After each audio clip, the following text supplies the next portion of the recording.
신영증권 리서치센터에서 지금 22년 차 애널리스트로 일하고 있는 박소연입니다. 사실 제가 이제 애널리스트 하면서 고객들을 굉장히 많이 만나잖아요. 뭐 기관 투자가 만날 때도 있고 개인 투자가 만날 때도 있고, 그런데 보통 보면 투자를 시작하신 지 얼마 안 된 경우가 굉장히 많더라고요. 근데 이게 아시겠지만 이제 수업료라는 표현을 쓰는데, 투자를 해서 보통은 처음에 좀 실패를 하지만 그거를 통해서 이제 배운 거를 가지고 나중에 돈을 버는 경우가 많은데, 일찍 시작하신 분은 그 수업료를 일찍 내거든요. 근데 이제 나중에 시작하신 분들은 그 나중에 사실은 30대, 40대 넘어서 수업료를 내다 보니까 조금 일찍 시작하는 게 좀 중요하지 않나라는 생각을 했는데, 사실 그 사이에 저희 애들은 계속 잘하고 있었던 거죠. 지금 학교 성적 잘 받는 것도 중요하지만 사실 인생에 있어서 그냥 학업 공부보다 돈 공부가 훨씬 중요한데, 우리 아이들이 좀 일찍 시작해서 그 수업료를 좀 적게 짧게 낼 수 있으면 훨씬 더 좋겠다는 생각을 좀 많이 하고 있었는데, 좋은 기회가 돼서 배가 정말 뒤통수를 세게 맞았던 그 옛날의 경험 때문에, 그 경험을 사실은 제가 아끼는 사람이면 다시는 하지 말라 이렇게 얘기를 해주고 싶거든요. 그러니까 뭐 제가 책에도 썼었는데 어떤 에피소드가 있었냐면, 저희 아빠도 교육열이 되게 높으신 분이라서 대치동에서 사실 초등학교 때부터 계속 컸어요. 근데 이제 제가 그 책에 보시게 되면 저희 어머님이 이제 20살 때 돌아가셨거든요. 그 어머님이 사실은 돌아가신 흔적, 엄마가 쓰던 방, 엄마가 쓰던 가구 이런 것들이 다 남아있고, 제가 또 동생이 셋이거든요. 네. 엄마가 돌아가셨을 때 제 막내 동생이 초등학교 5학년이었어요. 그러다 보니까 이제 엄마가 돌아가신 그 집에서 계속 사는 게 너무 힘든 거예요, 심적으로. 그래서 이제 이사를 가고 싶다라는 생각이 굉장히 많았는데, 제가 동네를 지나가다가 부동산을 딱 봤는데, 그때가 2001년도인가 2년도였어요. 정확하게 기억은 안 나는데, 근데 아시겠지만 대한민국 부동산이 바닥을 찍고 정말 머리를 들기 시작했던 그 시점이 정확하게 2001년도였거든요.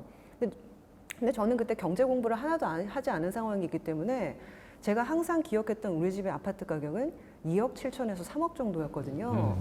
근데 갑자기 3억 3천이 붙어 있더라고요. 그래가지고 깜짝 놀라가지고, 아빠 우리 집이 3억 3천이 됐어. 그랬더니 그래? 하고서 그냥 지나가시더라고요. 네. 근데 제가 한 달인가 두 달 있다가 지나가는데 저희 집이 3억 7천, 8천에 붙어 있는 거예요. 깜짝 놀랐죠. 그럼 바닥에서 20% 이상 오른 거니까. 그래가지고 저는 사실 어린 마음에 이사도 가고 싶었던 마음이 있었는데, 아빠한테 이 김에 팔고 가는 게 어떻겠느냐. 근데 이제 아빠도 약간 혹한 거죠. 그래서 가격이 많이 올랐으니까. 그래가지고 한 몇 개월 더 지났더니 4억 5천에 팔리기 시작을 하는 거예요. 그래서 저희 아빠가 4억 5천에 내놨는데 3일 만에 전화가 와서 바로 계약금 입금하겠다. 그래가지고 그 당시 이제 아빠는 뭔가 너무 빨리 이렇게 입질이 오니까 불안하셔가지고, 그러면 4억 7천 주면 내가 팔겠다. 그랬는데 10분 만에 입금이 왔어요. 그래가지고 이제 저희는 완전 우리가 대박이다. 집을 너무 잘 팔았다라고 하고서 저희는 신나서 이사 준비를 하고 있는데, 아시겠지만 이제 그 아파트가 지금은 뭐 25억 이상 하는 아파트가 됐고요. 이사 가신 지역을 또 이사는 제가 일산으로 갔는데, 제가 이제 일산으로 갔다고 어디 방송에서 얘기하니까 그 댓글에 또 그런 안 돼! 멈춰!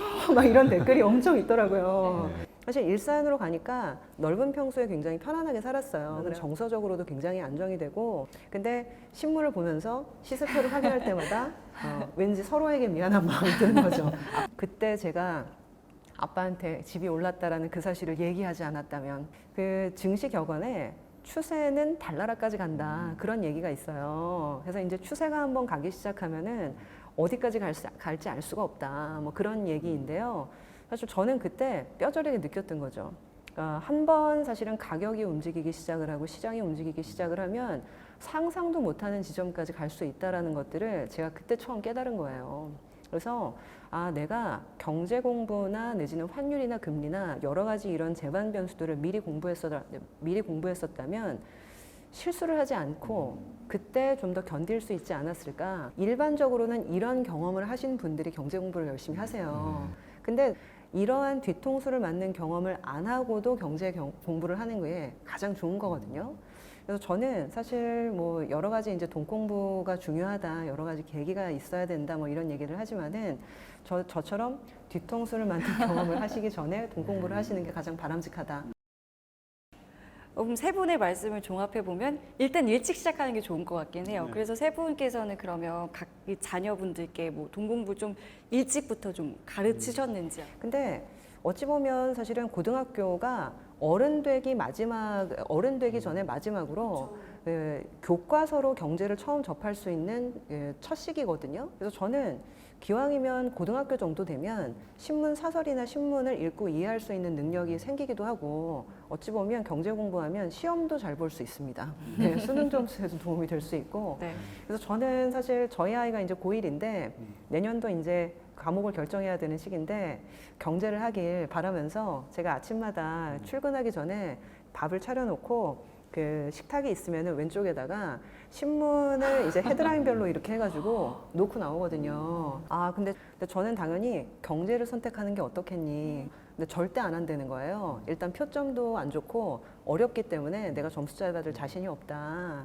그러면서 이제 물어봤더니 사탐을 그러면은 경제 선택하는 사람이 없어라고 했더니 전국에서 수험생 중에 경제를 선택하는 비율이 1%밖에 안 된다 하더라고요. 저는 그 수능에서 사실은 그렇게까지 적게 선택을 받는 과목인지 몰랐거든요. 근데 박 이사님, 네. 우리 애들이 어릴 때 집에 와서 갑자기 이렇게 물어보는 거예요. 아빠, 우리는 부자야? 이렇게 물어보는 맞아요. 거예요. 그때 굉장히 당황스럽죠. 그러니까요. 아직 부자가 아닌데. 아직 부자가 아닌데. 네. 그냥 불쑥 예. 그런데 아직 아기가 어리다고 너무 그러셨죠? 어려서, 네. 그 아마 빠른 애들은 아마 6살 정도면 물어볼 수도 있어요. 저도.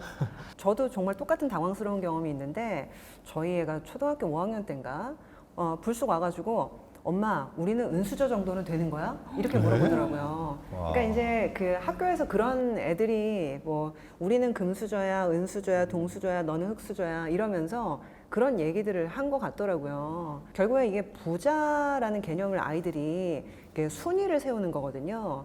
그러니까 뭐 보통 이제 어디 경제연구소에서 나오는 개념들을 보면은 자산 규모 뭐 몇 %까지는 뭐 이게 맞아요. 부자다. 맞아요. 내지는 자산 규모가 50억 이상은 돼야 뭐 부자다. 약간 이런 식으로 순위를 매기는 개념으로 부자를 생각을 하는데 저도 생각을 해본 거죠. 그 질문을 받고 부자란 뭐지?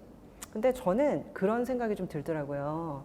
이게 그 10억 있는 사람은 50억 있는 사람이 부럽고 50억 있는 사람은 100억 이상이 부럽고 100억 있으면 1000억이 부럽게 되거든요. 그래서 이게 사실은 부자라는 기준을 그렇게 순위를 매겨서 숫자적인 개념으로 얘기하는 것들은 그다지 옳지는 않은 것 같다.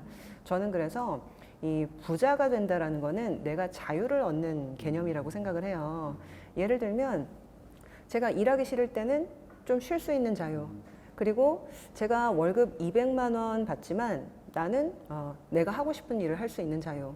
그러니까 어찌 보면 경제적인 부분의 속박에서 조금 벗어나서 내가 자유롭게 선택을 할 수 있는 어떤 기준이 생기는 게 저는 그 부자의 기준이라고 생각을 하거든요. 그래서 어찌 보면 사실은 월급 200만 원 받아도 내가 자유할 수 있는 거고요. 그런데 이 돈에 대해서 사실은 속박이 되고 구속이 되면 월급을 사실은 1000만 원씩 받아도 내가 부자가 아니라고 느낄 수 있거든요.